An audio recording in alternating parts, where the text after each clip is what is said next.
दोस्तों, मैं यहाँ पर आज आपको बहुत ही महत्वपूर्ण, खासकर यूपीएससी में एनसीईआरटी के महत्व की चर्चा करूंगा, जिसके माध्यम से मैं भूगोल विषय को यहाँ पर ले रहा हूं।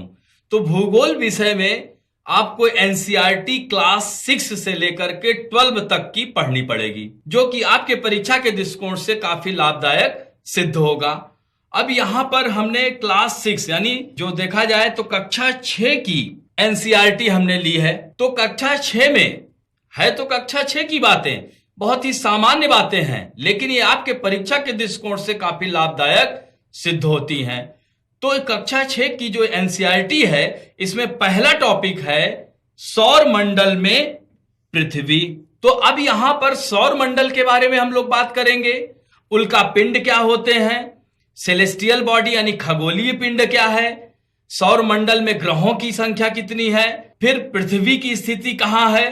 तो इन सब टॉपिक इस चैप्टर में इन टॉपिक के बारे में हम चर्चा करेंगे। तो अब यहां पर आप देख सकते हैं, चूंकि ये एनसीईआरटी का है तो एक एक पॉइंट्स पर हम लोग इस पर विचार करेंगे। तो ये सूर्यास्त के बाद आप देख सकते हैं कि आपको देखना कितना अच्छा लगता है। आसमान में पहले एक दो चमकते बिंदु ही दिखाई देते हैं, लेकिन बाद में इनकी संख्या बढ़ती जाती है। आप इनकी गणना नहीं कर सकते और यह चमकदार वस्तुओं से भर जाता है, जिनमें कुछ चमकीले होते हैं तो कुछ धुंधले भी होते हैं। तो मानो आकाश में हीरे जड़े हों। तो इनमें से कुछ टिमाते प्रतीत होते हैं, लेकिन अगर आपको ध्यान से देखेंगे तो आप पाएंगे कि इनमें से कुछ की टिमटिमाहट अन्य से अलग है। ये बिना किसी टिमटिमाहट के चंद्रमा के समान चमकते हैं। तो इन चमकीली वस्तुओं के साथ आप लगभग प्रतिदिन चंद्रमा को भी देखते हैं। यह अलग अलग समय पर अलग आकार तथा अलग स्थितियों में दिखाई पड़ता है। अब यहां पर आप देख सकते हैं कि आप पूर्ण चंद्र को लगभग एक महीने में एक बार देख सकते हैं, और यह पूर्ण चंद्रमा वाली रात को ही हम पूर्णिमा कहते हैं। अब उसे पूर्णिमा होती है, जैसे अमावस्या पूर्णिमा हर 15 दिन पे शुक्ल पक्ष और कृष्ण पक्ष इसको कह सकते हैं। तो यहाँ पर पूर्णिमा और 15 दिन के बाद आप इसे नहीं देख सकते। यह नए चंद्रमा की रात्रि यानी अमावस्या होती है। ऐसी रात में अगर आसमान साफ है तो आप आसमान का अवलोकन अच्छी तरह से कर सकते हैं। तो यहां पर आपने देखा कि महीने में दो प्रक्रियाएं होती हैं 15-15 दिन पे, पूर्णिमा और अमावस्या। अब हम बात करते हैं खगोलीय पिंड की। तो खगोलीय पिंड जिसे सेलेस्टियल बॉडी, क्या होता है यह खगोलीय पिंड?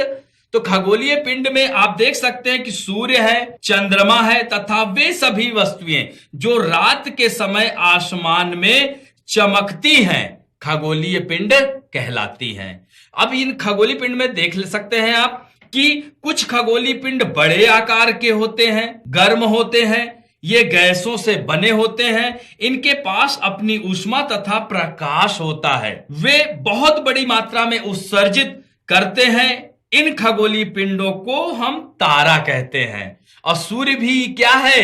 एक तारा है। तो यहां पर आप देख सकते हैं, आज यहां पर तारों को, पहले इनकी तारों को देख कर के हम लोग दिशा का ज्ञान करते थे। हमारे पुराने बड़े बुजुर्ग लोग देख करके दिशा बता देते थे कि ये उत्तर है, ये दक्षिण है। रात्रि का समय देखते थे। तो आइए देखते हैं कि रात के समय ये चमकते हुए अनगिनत सूर्य के समान ही है जो तारे हैं, लेकिन हमसे बहुत दूर होने के कारण हम लोग ऊष्मा और प्रकाश को महसूस नहीं करते। वे अत्यंत छोटे दिखाई पड़ते हैं। अत्यधिक ऊंचाई पर जैसे आप देख सकते हैं उड़ रहा हवाई जहाज कितना छोटा दिखाई देता है, या आप हवाई जहाज में उड़ रहे हो और नीचे देखते हैं तो सब कुछ कितना छोटा दिखाई देता है। तो रात्रि के में आसमान की ओर देखते हुए आप तारों के विभिन्न समूहों द्वारा बनाई गई विविध आकृतियों को देख सकते हैं, और यह नक्षत्र मंडल कहलाते हैं। और अर्सा मेजर या बिग बियर इसी प्रकार का एक नक्षत्र मंडल है। बहुत आसानी से पहचान में आने वाला नक्षत्र मंडल है सप्त ऋषि। अब इसके नाम से ही दिख रहा है सप्त यानी 7, ऋषि मतलब संत। तो ये 7 तारों का समूह है जो कि नक्षत्र मंडल अर्सा मेजर कहा जाता है, अर्सा मेजर का भाग है। अपने परिवार या पड़ोस में किसी बड़े व्यक्ति से कहिए कि वह आपको आसमान में और अधिक तारों, ग्रहों और नक्षत्र मंडलों को दिखाए। तो प्राचीन समय में लोग रात्रि में दिशा का निर्धारण तारों की सहायता से करते थे। अभी मैंने कुछ देर पहले ही आपको बताया।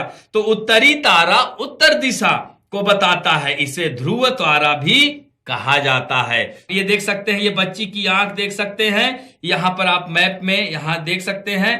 तो ये जो है दिख क्या रहा है, तो इसे ध्रुव तारा भी कहा जाता है। ये आसमान में हमेशा एक ही स्थान पर रहता है, हम सप्त ऋषि की सहायता से। यहां पर आप देख सकते हैं कि प्राचीन समय में लोग सप्त ऋषि की सहायता से ध्रुव तारा बताया। तो यहां आसमान में हमेशा एक ही स्थान रहता है, हम सप्त ऋषि की सहायता से ध्रुव तारे को स्थिति को जान सकते हैं, जैसा कि चित्र में मैंने दिखाया आपको। और यहां काल्पनिक रेखा खींची जाए व उसे आगे की ओर बढ़ाया जाए तो ध्रुव तारे को इंगित करेगी। तो आपने देखा इस चित्र में, यह चित्र में जो बच्ची देख रही है, तो यह ध्रुव तारा, तो यह उत्तर की दिशा में आपको दिखाई देगा। अब हम बात करते हैं, जैसे यहां पर एक बॉक्स है, इन बॉक्सों पर जरूर आप लोग अपनी नजर रखिएगा। तो यहां पर देखिए कोई रोचक तथ्य लिखा हुआ है कि बृहस्पति, शनि, यूरेनस के चारों ओर छल्ले हैं और ये छल्ले विभिन्न पदार्थों के असंख्य छोटे छोटे पिंडों से बनी पट्टियां हैं। पृथ्वी से इन छल्लों को शक्तिशाली दूरबीन की सहायता से देखा जा सकता है। तो याद रखना, एनसीईआरटी में ये छोटे छोटे बॉक्स में जो दी गई है खबरें काफी महत्वपूर्ण है आपके परीक्षा के दृष्टिकोण से।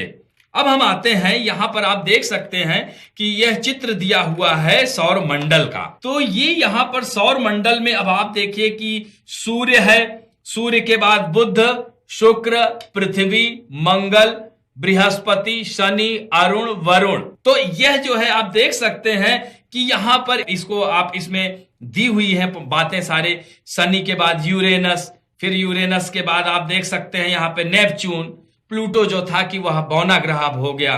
तो यहां पर आप देख सकते हैं कि नीचे कुछ पॉइंट दिए हुए हैं। अब जैसे सूर्य, सौर मंडल में सूर्य के सबसे नजदीक ग्रह कौन सा है? बुध ग्रह है। फिर उसके बाद क्या है? शुक्र है। फिर क्या है? मंगल है। फिर आप देख सकते हैं यहां पर पृथ्वी है। फिर अब देखिए यहां पर आप पृथ्वी, अगर सूर्य से बात की जाए तो सूर्य से यहां ये देख सकते हैं, जैसे ये मान लीजिए कि सूर्य है, फिर ये बुध है, शुक्र है, पृथ्वी है, मंगल है, फिर बृहस्पति, शनि, अरुण, वरुण। तो ये जो है बात इसमें दिखा गया है कि पूछा जाता है आप लोगों से प्रश्न कि पृथ्वी किस स्थान पर है सौरमंडल में। तो सूर्य के बाद जैसे बुध, शुक्र, पृथ्वी, यानी तीसरा ग्रह है पृथ्वी। पृथ्वी को नीला ग्रह भी कहा जाता है। तो इसमें कुछ पॉइंट्स दिए हुए हैं, जैसे बुध सौरमंडल में सूर्य की परिक्रमा 88 दिन में लगाता है, शुक्र जो है 59 दिन में लगाता है, पृथ्वी 365 दिन में लगाती है, मंगल आप देख सकते हैं 687 दिन में लगाता है, और यहां पर बृहस्पति के बारे में आप देख सकते हैं कि 11 साल का समय लग जाता है, ये आप देख सकते हैं। और शनि जो है आपका यहां पर आप देख सकते हैं कि 29 साल का ज्यादा। नेपच्यून, फिर आप यहां पर देख सकते हैं यूरेनस, ये 84 साल। फिर यहां पर नेपच्यून देख सकते हैं 164 साल परिक्रमण लगता है। तो ये जो आंकड़े दिए हुए हैं इसको जरूर देखेंगे, काफी महत्वपूर्ण है। अगला जो है हम बात कर रहे हैं कि अब सौर मंडल, फिर हमने कहा था कि इन बॉक्स को जरूर देखें। और आसमान में दिखने वाला चंद्रमा एक उपग्रह है। यह हमारी पृथ्वी का सहचर है तथा इसके चारों ओर चक्कर लगाता है। हमारी पृथ्वी के समान 7 अन्य ग्रह हैं जो सूर्य के प्रकाश एवं ऊष्मा प्राप्त करते हैं, और उनमें से कुछ के पास अपना चंद्रमा भी है। अब सौर मंडल की बात करने से पहले थोड़ा सा मैं इन बॉक्स पर जाऊंगा। इन छोटे छोटे बॉक्सों में जैसे लिखा हुआ है कि पौराणिक रोमन कहानियों में सोल सूर्य देवता को कहा जाता था। तो अब सौर शब्द का अर्थ है सूर्य से संबंधित, यानी इसलिए सूर्य के परिवार को सौर मंडल कहा जाता है। और सौर शब्द का उपयोग करते हुए अधिक शब्दों को अब इसमें जैसे इसने बॉक्स में बता दिया।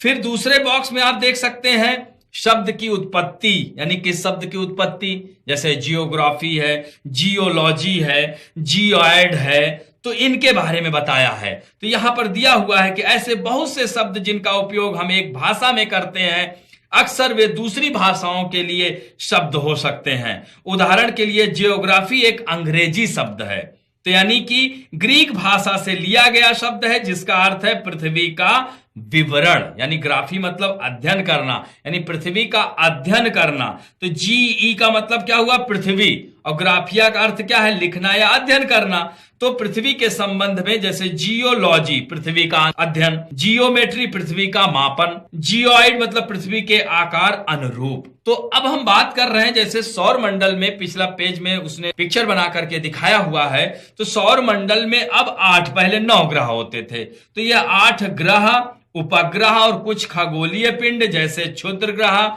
उल्का पिंड मिलकर सौर मंडल का निर्माण करते हैं। जैसे आपसे पूछा जाए सौर मंडल किसे कहेंगे, तो ग्रह उपग्रह के साथ साथ उल्का पिंड, खगोलीय पिंडों में उल्का पिंड तथा क्षुद्र ग्रह मिलकर के सौर मंडल का निर्माण करते हैं। तो समझ गए? तो उसे हम सौर परिवार का भी नाम देंगे, और जिसका मुखिया कौन है? सूर्य है। तो सूर्य क्या है? सौर मंडल के केंद्र में स्थित है। यह बहुत बड़ा एवं अत्यधिक गर्म गैसों से बना है।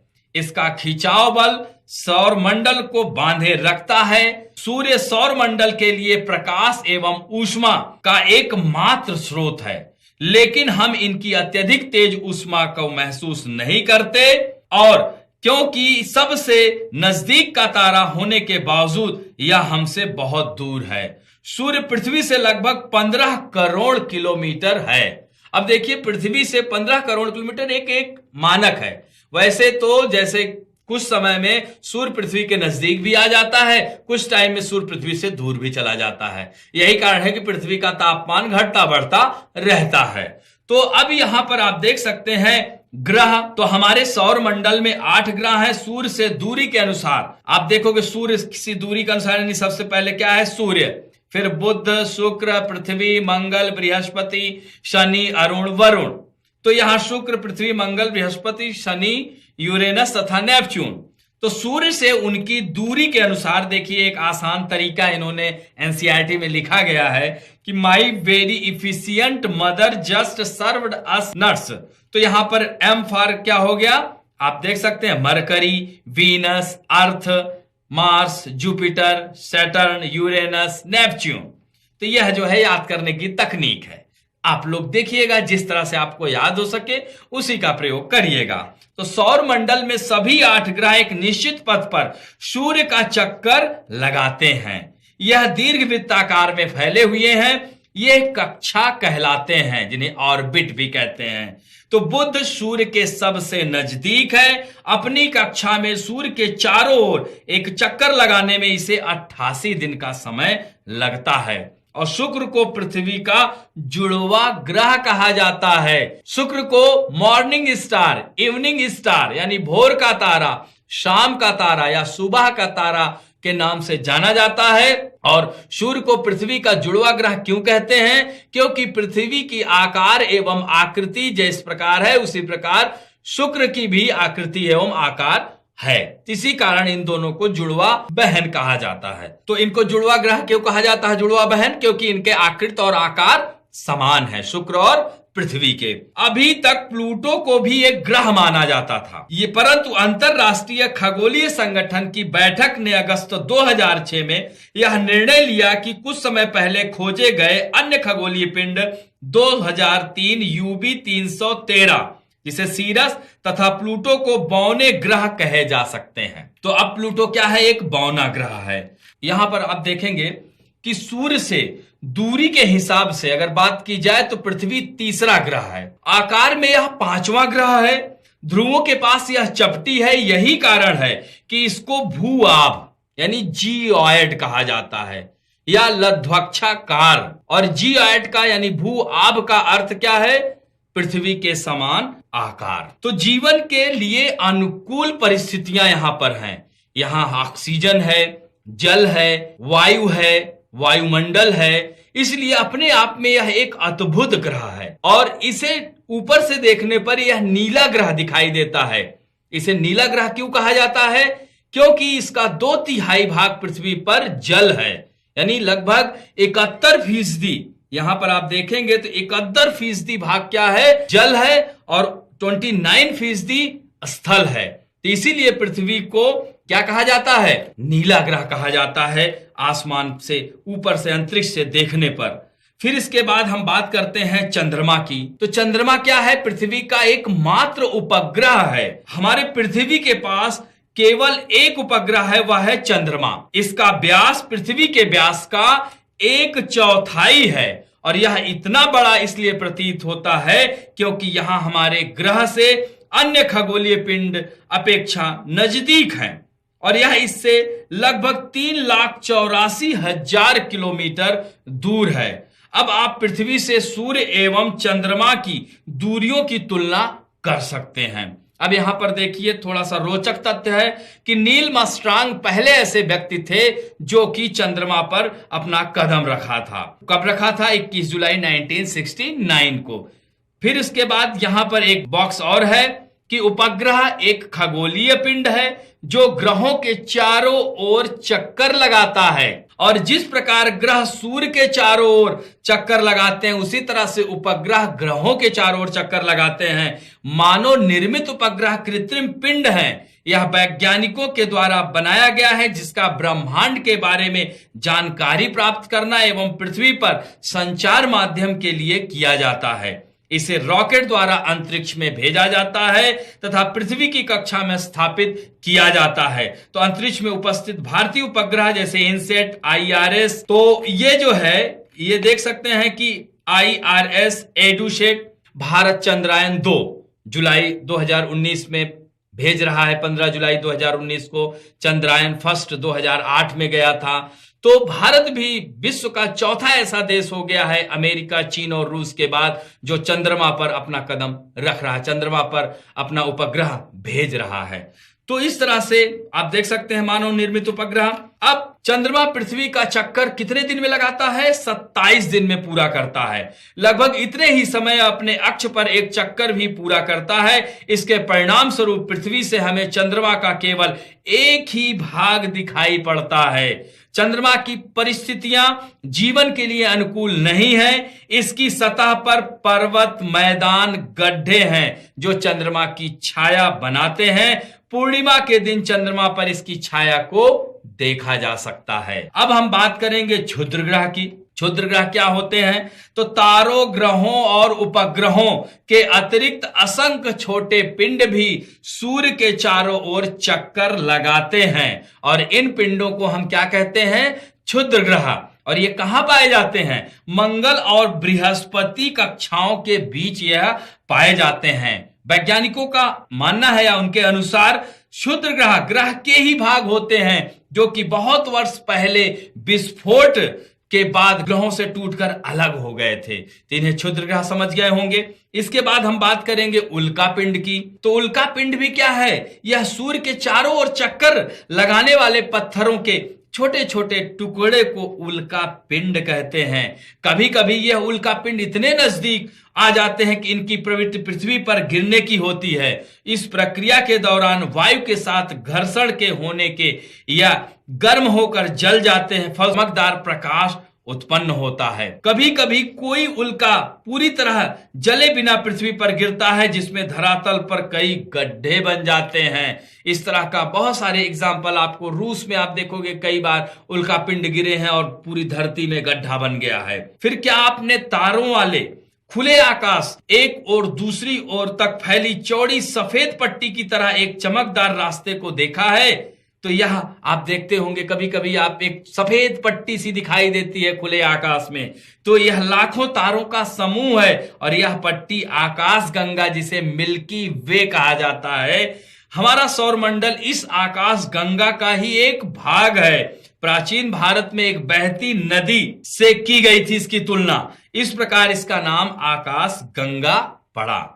तो आकाश गंगा करोड़ों तारों, बादलों और गैसों की एक प्रणाली है। इस प्रकार की लाखों आकाश गंगाएं मिलकर ही ब्रह्मांड यानी यूनिवर्स का निर्माण करती हैं। और ब्रह्मांड की विशालता की कल्पना करना अत्यधिक कठिन है। वैज्ञानिक अभी भी इसके बारे में अधिक से अधिक जानकारी एकत्र करने में जुटे हैं। इसके आकार के संबंध में हमें कोई जानकारी नहीं है, लेकिन फिर भी हम जानते हैं हम सभी इसी ब्रह्मांड का हिस्सा हैं।